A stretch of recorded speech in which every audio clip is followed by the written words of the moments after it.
and I'll tell you something, if I was told to sacrifice them to prove my devotion to God, if I was told to do what all monotheists are told to do, and admire the man who said, yes, I'll gut my kid to show my love of God, I'd say no, fuck you. It's the motherfucking Eagle Double G. Snoop Dogg.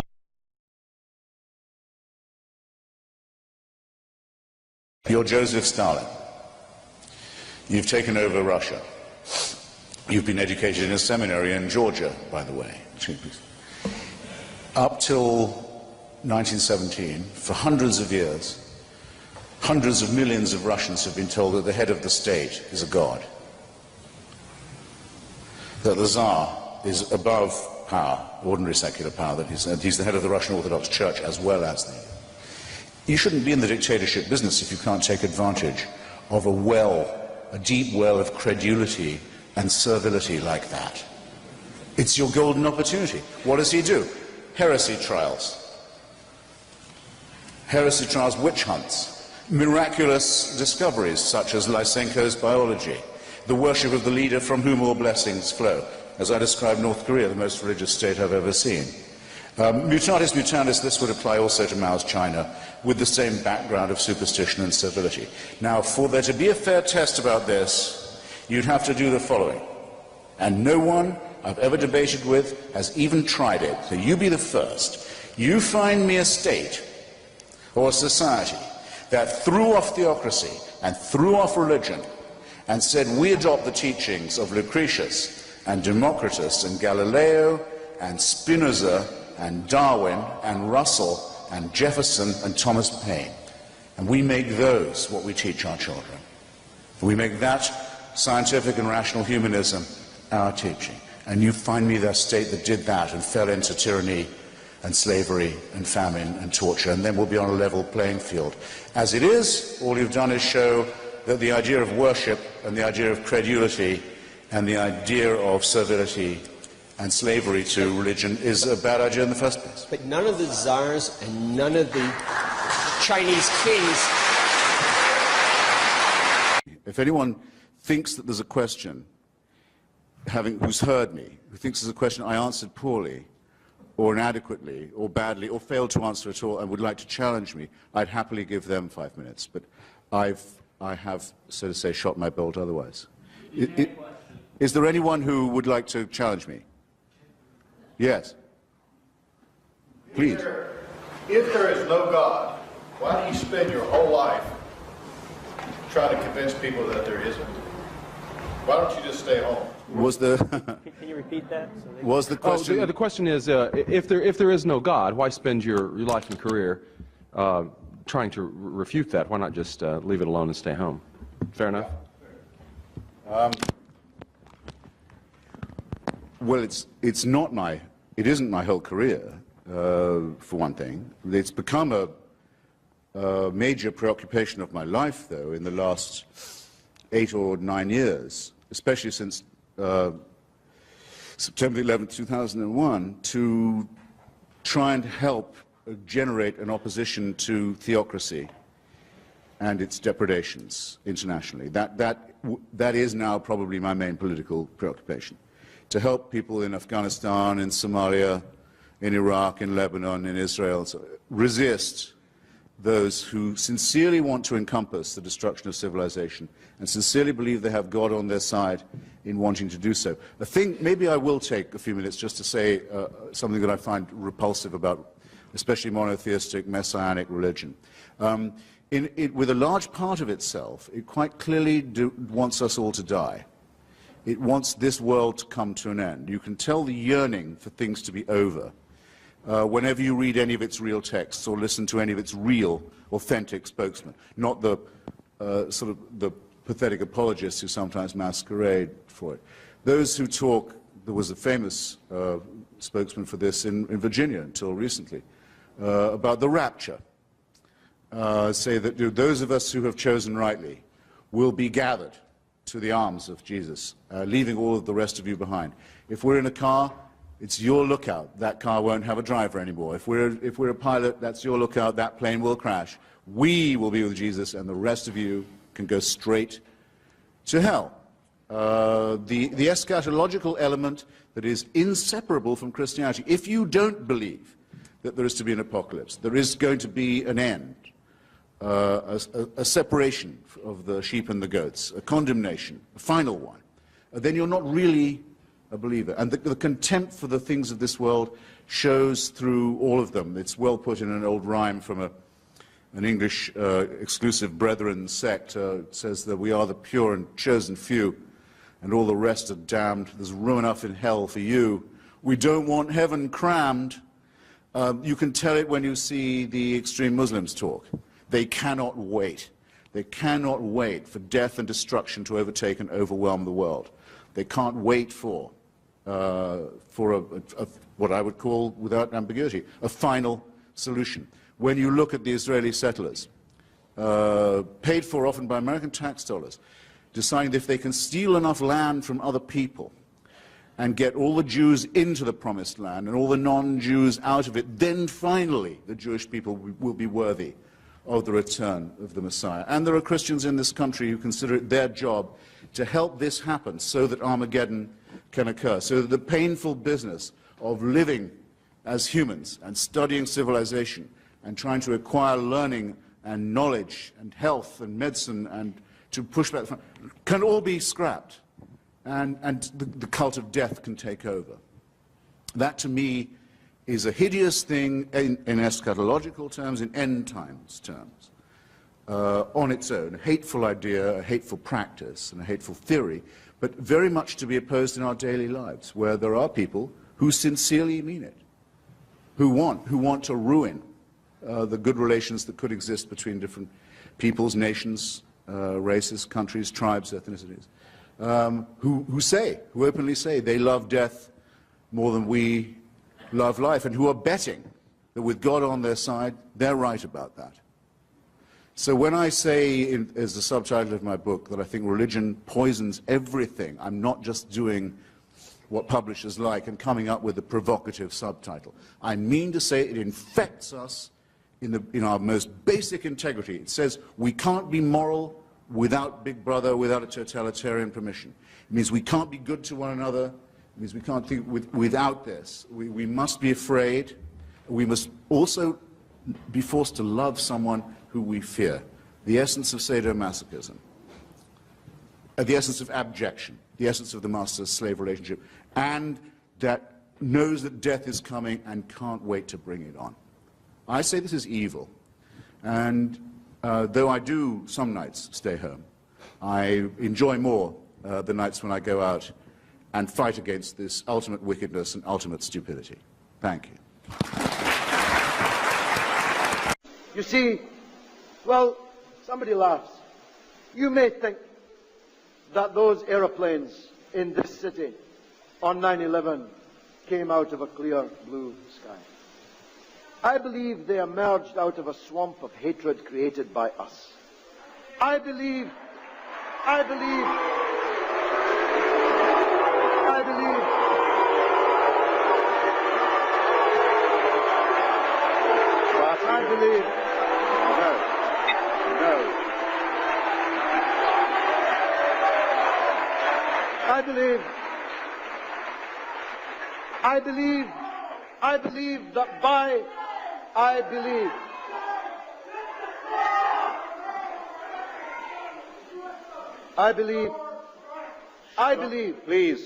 Please. I believe these Al-Qaeda chaps, these killers and sadists and nihilists and producers of indiscriminate explosions, wouldn't be this way if we weren't so mean to them.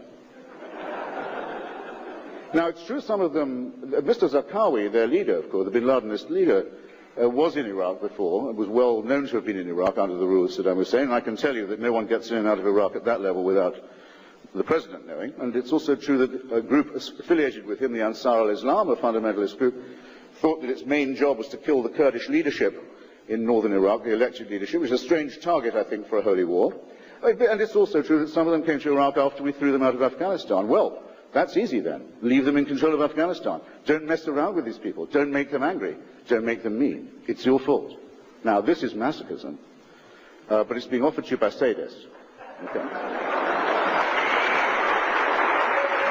I suppose we have to congratulate you on being absolutely 100% consistent in your support for unmentionable thugs and criminals.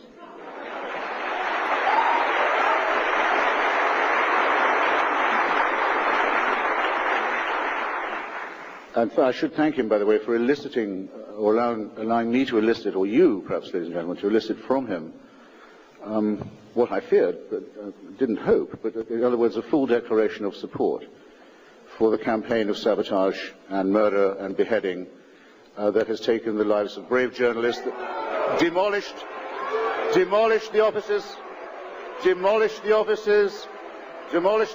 of the United Nations. Are there no depths to which you will not sink? Demolished the offices of the United Nations and the Red Are there Cross any in depths Baghdad. to which you will not sink? Shot down senior clerics outside their places of worship, and continues as a campaign of mayhem to this day. Are there no depths to which you will not sink? Mr. Galloway may have enough in his memory as a socialist, the name that he's begun to disgrace so gravely, so horribly. Don't say, look, do yourself and your faith the honor of saying it's faith. Don't say it's science-based. The argument you would won't be, get away with it. Look, the argument would be, Christopher, is that if the universe exploded into being out of nothing, then miracles are possible because the greatest miracle of all has already occurred. The question is, have miracles occurred in the first century? That requires another debate whereby we have to look at the historical evidence and see. And if it is true that that Jesus really did come and say and do the things that the New Testament writer said he did, then whatever he teaches is true, because if he rose from the dead, he was God. If he taught that there will be an intervention, then there will be. That's the argument. I don't have time to support it. Very good. Now, a sentence or two from David Hume on miracles would clear all this up. You'll need to. Okay. It's fallen off. So. That's one up. A sentence or two from David Hume would correct what you said. A miracle is defined not as a part of the natural order, but as a suspension of the natural order. No, an intervention. You can't say of the Big Bang, which is the foundation of the natural order, that it's a suspension of what it starts. You may not do that. However, if you meet someone in the street who you yesterday saw executed, you can say either that an extraordinary miracle has occurred or that you are under a very grave misapprehension. And David Hume's logic on this, I think, is quite irrefutable. He says, what is more likely, that the laws of nature have been suspended in your favor and in a way that you approve, or that you've made a mistake?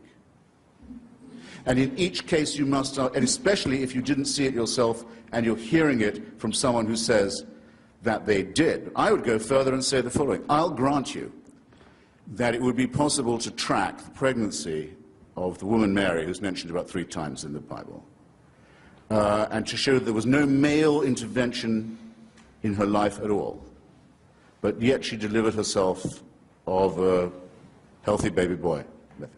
I can say, I don't say that's impossible. Parthenogenesis is not completely unthinkable, but it does not prove that his paternity is divine. And it wouldn't prove that any of his moral teachings were thereby correct. Nor, if I was to see him executed one day and see him walking the streets the next, would that show that his father was God, or his mother was a virgin, or that his teachings were true, especially given the commonplace nature of resurrection at that time and place. After all, Lazarus was raised, never said a word about it. The daughter of Jairus was raised, didn't say a thing about what she'd been through. And the Gospels tell us that at the time of the crucifixion, all the graves in Jerusalem opened, and their occupants wandered around the streets to greet. So that it seems the resurrection was something of a banality at the time. Not all of those people clearly were divinely conceived. So I'll give you all the miracles, and you'll still be left exactly where you are now, holding an empty sack.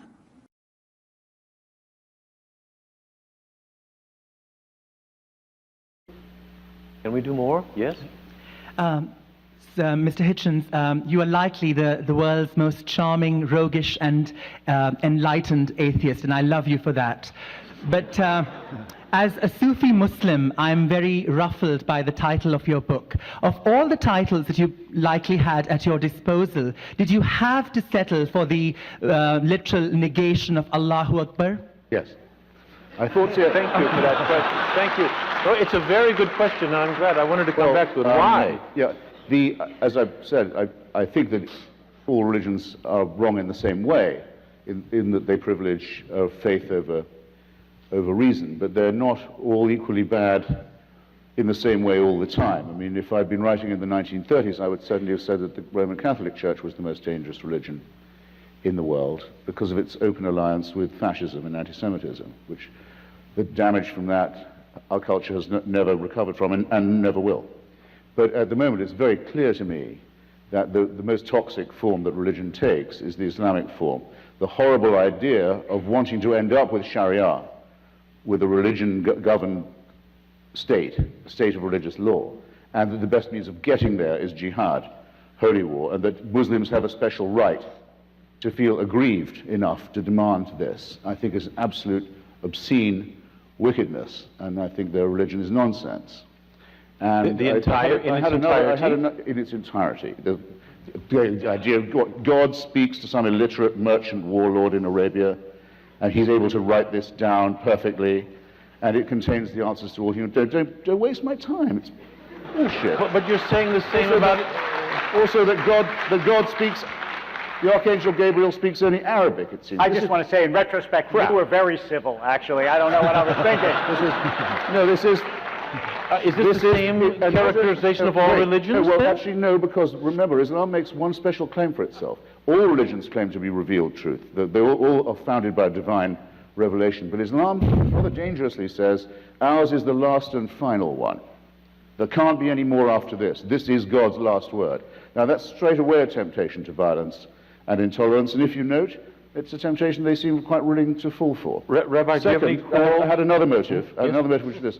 If you remember Dick Gregory, the older comrades here will, great black comedian and civil rights activist, when he came to write his memoir, he called it nigger. Right. It upset a lot of people, including his old mum, who called him and said, why are you doing this? And he says, Mama, every time you hear that word again, they're selling my book. So every Allahu Akbar reminds people that we're in a very serious struggle with a very depraved religion. And that help is available. Friend, you give no quarter? Look, he believes in the prophecy of Muhammad. I'm sorry to say, I think he's been, at best, conned. Yeah. Our time is ticking down. Atheism by itself is, of course, not a moral position or a political one of any kind. It simply is the refusal to believe in a supernatural dimension. For you to say of Nazism that it was the implementation of the work of Charles Darwin is a filthy slander, undeserving of you, and an insult to this audience. Darwin's thought was not taught in Germany. Darwinism was derided in Germany, along with every other form of unbelief. All the great modern atheist thinkers, Darwin, Einstein, and Freud, were alike despised by the National Socialist regime. Now, just to take the most notorious of the 20th century totalitarianisms, the most finished example, the most perfected one, the most ruthless and refined one, that of National Socialism, the one that fortunately allowed the escape of all these great atheist thinkers and many others to the United States, country of separation of church and state that gave them welcome. If it's an atheistic regime, then how come that in the first chapter of Mein Kampf, Hitler says he's doing God's work and executing God's will in destroying the Jewish people?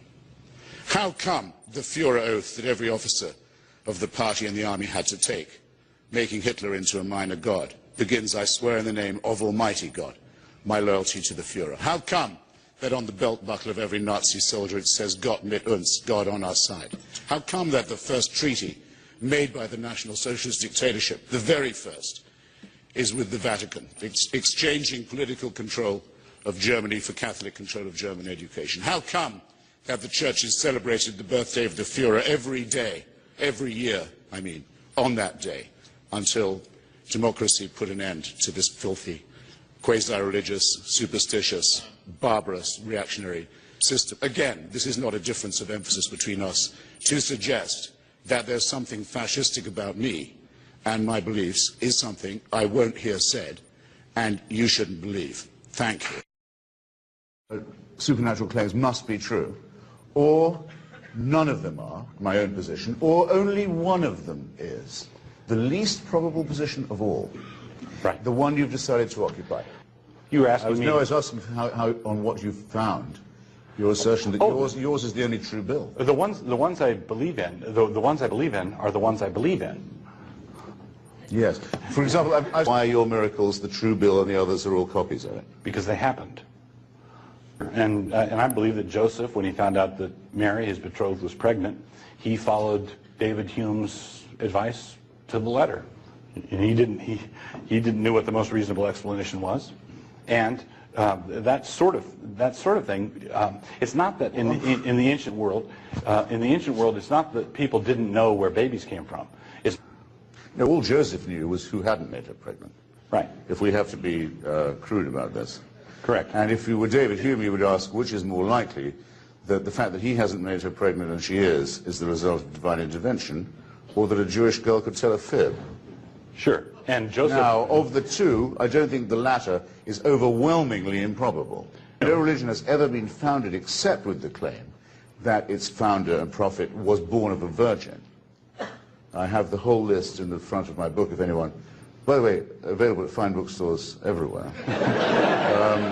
I have in the first 2 pages of my book a list. There is no religion from Aztec to Hindu, including Buddhism, where the Gautama is born through a slit in his mother's side, where it doesn't begin with a miraculous birth. And there's no counterfeit money. You couldn't be in the religion business without claiming that, especially in the greater Jerusalem area. Nobody counterfeits brown Safeway shopping bags. They're not worthwhile. It's not worth it to counterfeit them. If something's worthwhile, all right, you've got to... Nobody bothers to counterfeit bad currency. Well, it turns out that they do. But not currency believed to be. It turns out that things, the ironies of history, and the cruelties that reality practice on us as a suffering species. Yes, actually, people will go to great lengths to say, I'd like to deal in this bankrupt currency. It can happen, and it has, as you've just shown. In other words, we don't particularly welcome the idea of the annihilation either of ourselves or of the entropic heat death of the universe. We don't like the idea, but there's a good deal of evidence to suggest that that is what's going to happen. And there's very, very little evidence to suggest that I'll see you all again in some theme park. There's absolutely no evidence for that at all, so I'm willing to accept, on the evidence, conclusions that may be unwelcome to me. I'm sorry if I sound as if I'm spelling that out. Probably about 180,000 years ago, an appalling global warming crisis occurred, and the estimate is that the number of humans in Africa went down to between 40 and 30,000. This close to joining every other species that had gone extinct. There's a certain arrogance to this assumption that all of this extraordinary development was all about us. The tremendous wastefulness of it, the tremendous cruelty of it, the tremendous caprice of it, the tremendous tinkering and incompetence of it, never mind, at least we're here. The whole universe was designed with just you in mind. There's no claim I know how to make that says atheism is true, because atheism is the statement that a certain proposition isn't true. So I wish you'd get this bit right. But I would say, yes, I think we have free will. When asked why I think so, I would have to take refuge in philosophical irony and say, because I don't think we have any choice but to have free will. But the Christian answer is, of course you have free will. The boss insists upon it.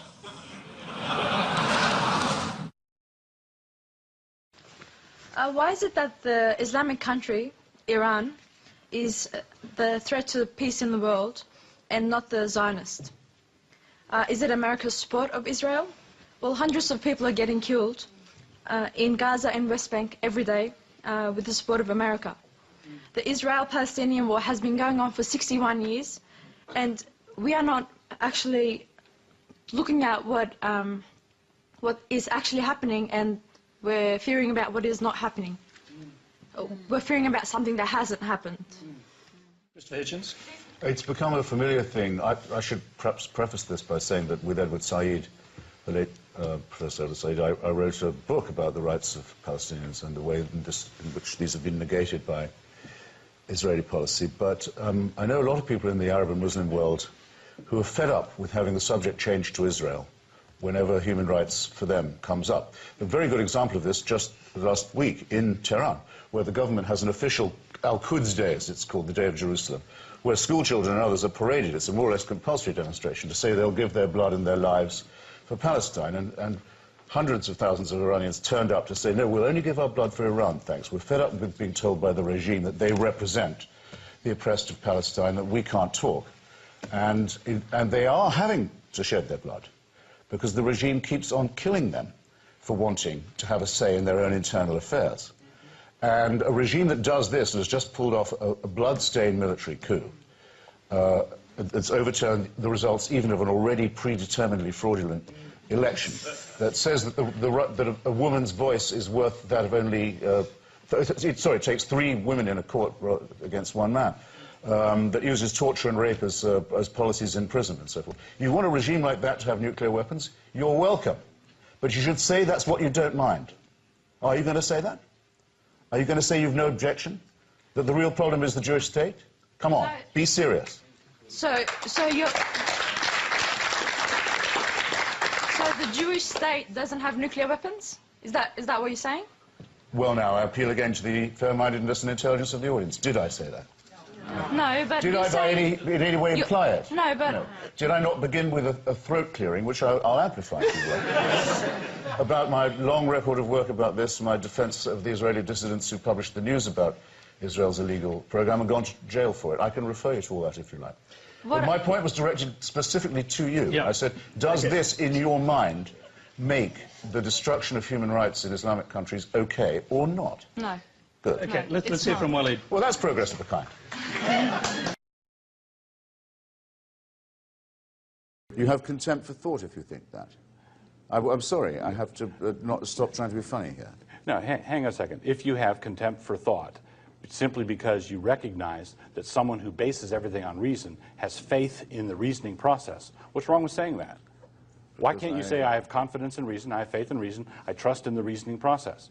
You won't say that because it will reveal that both our positions are faith positions. If you ask me why I believe in the Bible and I flip open the Bible and show you a verse, you say you're appealing to what you need to prove. If I ask you, why do you believe in reason, and give me a reason, I'll tell you then what, you open your book, no, you open the reason, and you give me a reason. No, you're making a huge leap. I say that the Bible, like the Quran and like the Torah, is man-made, not God-made. It's a human-made literary accretion full of plagiarism, contradiction, fragmentation, and so on. It's like every other book ever written. And there's nothing divine about it, and the appeal to it saying, I can trump anything you say because here's God's word on the page, is a contemptible way of arguing. I wrote a logic textbook. Does that make logic man-made? Logic is man-made, yes. Yeah. So there's no reason to follow it then? No. If I reject the Bible because it's man-made... Logic is the attempt by humans to make sense. It isn't a divine endowment that we possess. Same with philosophy. Philosophy means the love of wisdom. We don't say it's the revelation by... You say what you have is revealed. Now, here's the way of clarifying the difference between us, somebody asked earlier. I don't claim to know more than I can. Everything I've said this evening, I've backed by assertions, evidence, argument. Douglas Wilson, who's just as modest and friendly and tender a chap as I am, says, yeah, but I have an advantage over Christopher, which is I know what God wants, and I know what he says in his book. I have access to higher authority. Now, what I want you, I'll ask him, but I don't care. I've asked him before. You have to ask him. How does he know that? And by what right does he claim to know the mind of God? And if you were a serious spiritual person, wouldn't you think it was a bit much that someone said they could come before you and tell you what God wanted?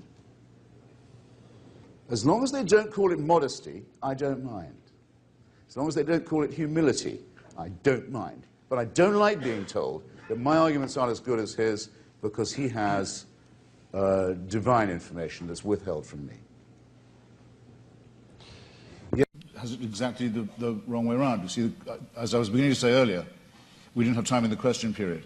I wouldn't say that atheism was morally inferior. I wouldn't concede that for a second. I don't want to make a claim for its superiority either, but there may be a slight edge here, we don't believe anything that could be called wishful. In other words, we don't particularly welcome the idea of the annihilation either of ourselves as individuals, the party will go on and will have left and we're not coming back, or of the entropic heat death of the universe. We don't like the idea, but there's a good deal of evidence to suggest that that is what's going to happen. And there's very, very little evidence to suggest that I'll see you all again in some theme park. One nice and one nasty experience. There's absolutely no evidence for that at all. So if your wife is pregnant and you know it's not you, the only alternative is that it's the Holy Spirit.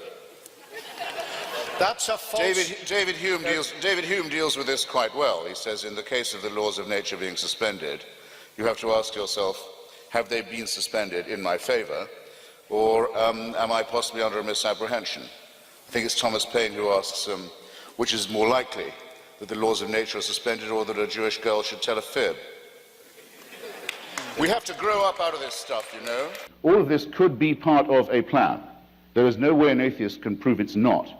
But it's some plan, isn't it? With mass destruction, pitiless extermination, annihilation going on all the time, and all of this set in motion on a scale that's absolutely beyond our imagination, in order that the Pope can tell people not to jerk off. Stupid. Right. Look, you've had your hand up for a while. I'm going to take your question. Lady in the front there. Look, my one question is basically, or my one comment, or passing comment, is that so many times you've brought up women in Islam.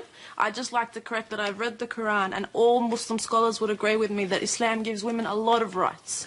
We over and over give women in Islam through the Quran. I may not say it through individuals who preach the religion, but Islam through the Quran gives women a lot of rights, and I need that to be heard. I need that to everyone to understand and hear that. I mean, I am a young Muslim woman myself. I sit before you, I have a voice, and I can speak to you, and I can look you in the eye, and I do have my rights. And when I go to Iran, I'm actually Iranian as well, so when I go to Iran, I also have my rights. I need it to be heard that the Quran, Allah Subhanahu wa ta'ala gives us our rights.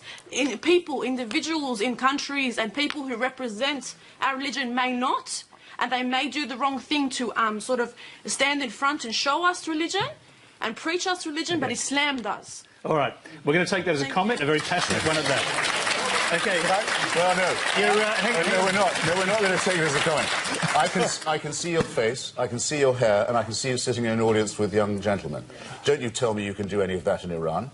I can, though. No, you can't. Yes, I can. No, you cannot. I can. In Iran, in the Islamic Republic of Iran, where I have been, my hair would be out. My hair would be out because my veil would be little. My hair would be, it may be covered a little bit, but just like in the Bible, in the letter to the Corinthians, it says to cover your head, to be modest. It's a shame she spoiled what could have been a perfectly good statement. All right, okay, I'm sorry. But my modesty would be there. I mean, you've been talking about these cheap jokes and things throughout this whole conversation, but you're the only one making the cheap comments. You insult your sisters in Tehran who are being beaten, and raped every day when you say that they have their rights in the Islamic Republic. It's an insult to the women of Iran. I do not. Astaghfirullah. The question is to Christopher, is how you can justify wanting to take something away from people, from 95, that gives meaning to 95% of the American people, and replace it with something that gives meaning to just 5% of the American people. Ha! Well, what an incredibly stupid question.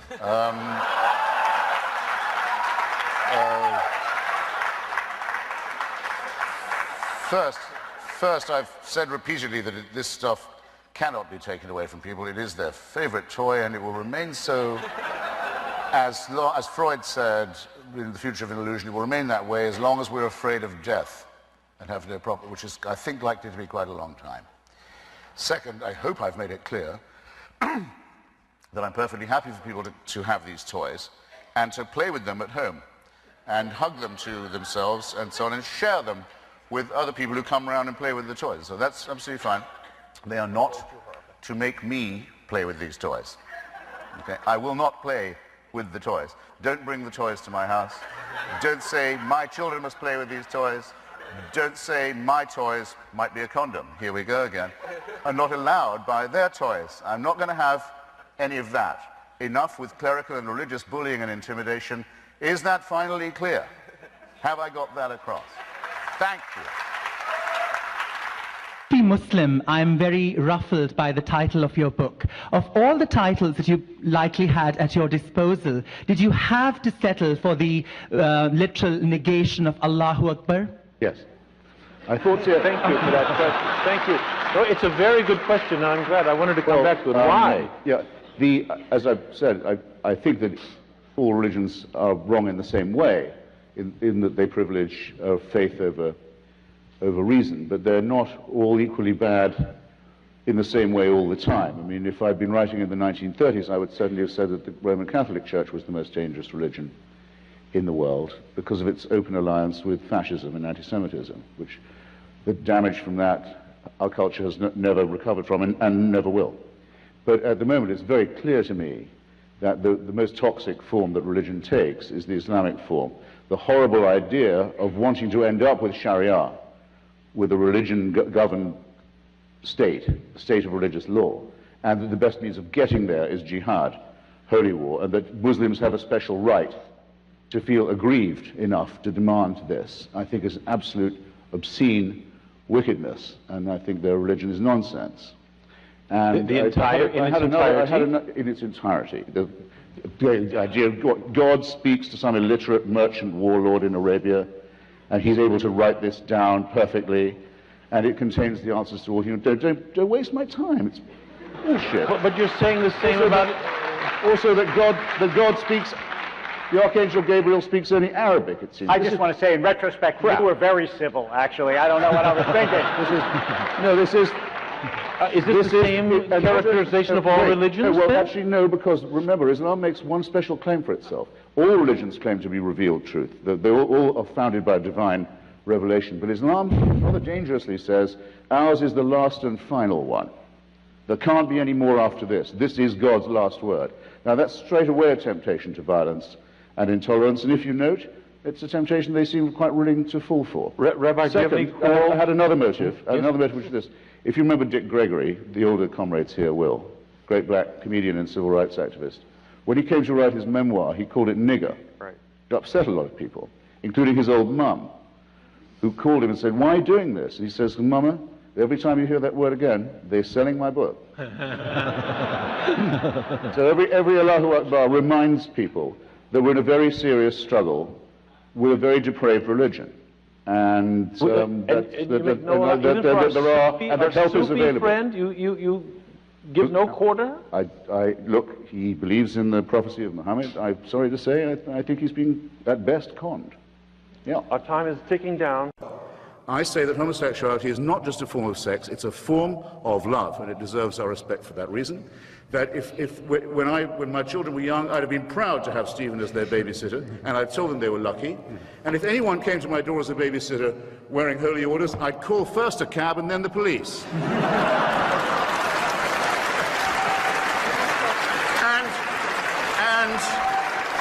And it's your fault, sir and ma'am, it's your fault that that's true, and that everybody knows it's true. How you can live with it, I don't know. By the way, the Russian Orthodox Church always stayed with Stalin, But they never killed 30% of their population. Who didn't? The Russians never killed 30% of the population before the communists took over, 20 or 30%. No czar ever did that. No Christian czar ever did any killing on anyone. Well, no, excuse me, they started the First World War, they started the pogroms, they brought the protocols of the Elders of Zion that was imported by Tsarist secret policemen to National Socialist Christian gangsters in Europe. How much do you think the export of Russian Orthodox anti-Semitism cost us in point of lives and war? And have you ever counted up what happened to the wars in the wars that Tsarism started and carried on, and the persecutions, and the famines, and the tortures, and the starvation, and the people who just died of neglect? Come on. You want to do this accounting? I'm here. I'm really here for you.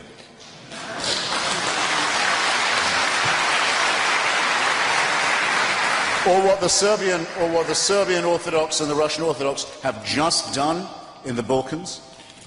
The most recent genocide we've seen in Europe, entirely done by Russian and Serbian Orthodox fascists and Catholic Croatian Ustasha, grinding a whole part of civilized Europe into nothingness and bloodshed.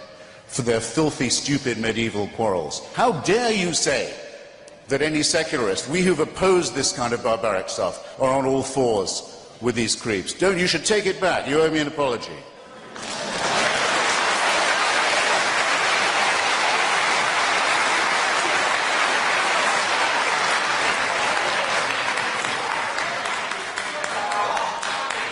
You lose, Boychik. You lose, Boychik.